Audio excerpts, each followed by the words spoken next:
Good morning, Miamisburg High School staff. Just wanted to provide some updates to you um, of things we know at this time and things we feel like it's important to share and get the information out to all of you.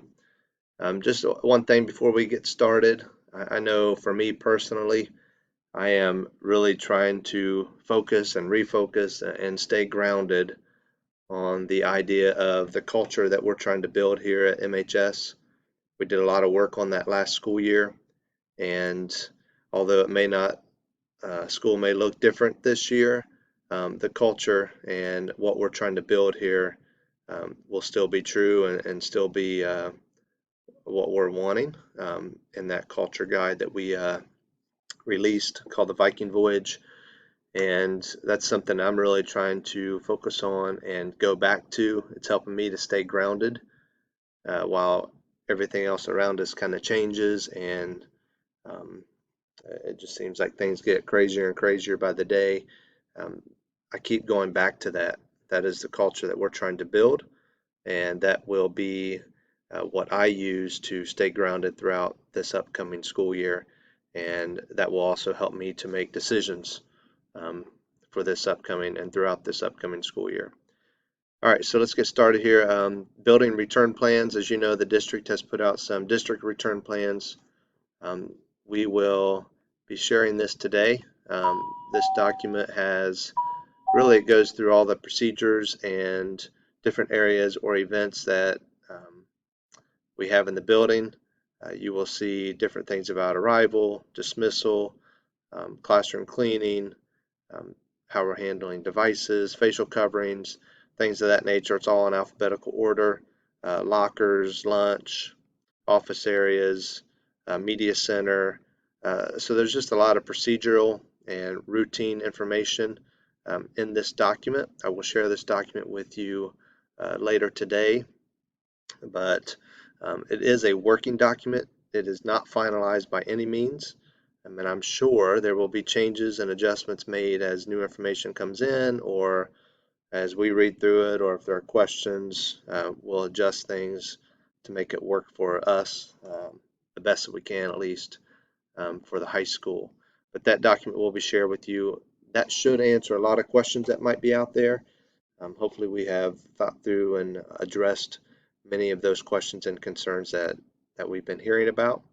And like I said, if there's something that we haven't spoken to in that document, we can add to it and adjust as needed. But please use that document also to help you with developing your classroom management plans and also your expectations for your students. And just kind of read through that. There's a ton of information there. Some of it's directly from the central office and how they worded their district plan, but there is quite a bit of information that's specific to the high school.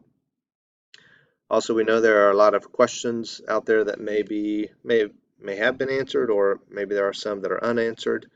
We worked with our department leaders last week in a meeting, and they are going to be sharing with you a way to collect questions from their department members. Those questions will then be sent to department leaders, and they will then share those questions with administrators here, and we will try to answer those questions the best that we can. Um, it was our understanding that there were some questions being asked on a certain form, and maybe those questions hadn't been answered yet. And in essence, I didn't even know what those questions were because I had not seen those, or those questions had not been shared with me. So um, please, any questions that you have, your department leader will be reaching out to you to um, gather those questions and that input, and then they will summarize those questions to us, and we will try to get those answers back to you as soon as we can. Communication is super important right now. If you have a building level question, please ask that question to your department leader or directly to me if you want. Um, it's just really important that we have that communication going. And if there are um, questions, just for example, building level type questions, here are some examples. If it's about the master schedule, that needs to be asked at the building level. That is not a central office question. If you have a question about classroom space or classroom usage or a change in classrooms. That is a building level question. If you have a question about numbers of students in your classes or a procedural or a routine that our building will follow, that is a building level question. So those are some good questions to ask to share with your department leader, and then you can share, and they'll share those with us. If you don't feel like your question's being heard or being answered, please send those directly to me. All right, in terms of master schedule, we are operating on a normal bell schedule for next school year. No changes have been made. I know there have been some conversations and some ideas shared. We are still listening to those ideas, still thinking through things and considerations, but at this time, no schedule changes have been made to our normal bell schedule. So we'll be operating just like we did last year. We had at this, well, as of just a couple of days ago, we had up to 396 high school students doing remote learning. As you know, that's a fourth of our population. So that will drastically change our master schedule, and adjustments will have to be made in terms of balancing classes, in terms of what courses will be offered, classroom changes, number of students in classes. Really, there's a lot of things that are impacted by taking out a fourth of our students. So I know there's some questions about, well, how many students will have in each class? What will my class sizes be?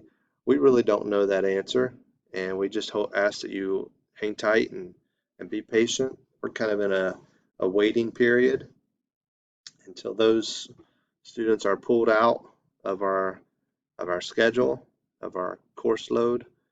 And also we have to decide or determine who's going to be working with those students through remote learning. So there's just a lot of things that will be adjusted or have to be made after we find out this information. So please be patient, and as we get further along on the master schedule and working through which students are doing remote and which are not, we'll be able to communicate that more.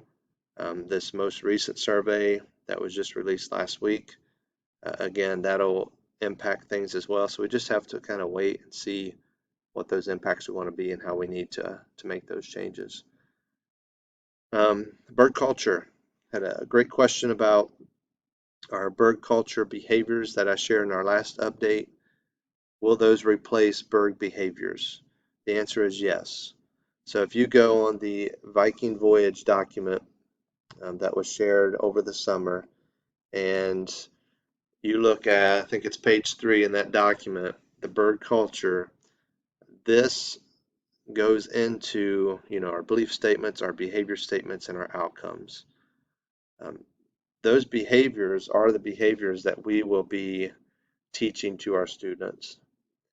And at the start of this school year, I know there's 9. We're not going to be addressing all 9 of them at the start of the school year. We will work through that as a group, as a team, and we will decide on which 2 or 3 that we feel like are elevated behaviors, things that we really need to focus on, ones that we feel like right now are most important, and those are the ones that we're going to really work on teaching to our students, and what those look like and how we can meet those behavior expectations. So I know there's 9 of them there.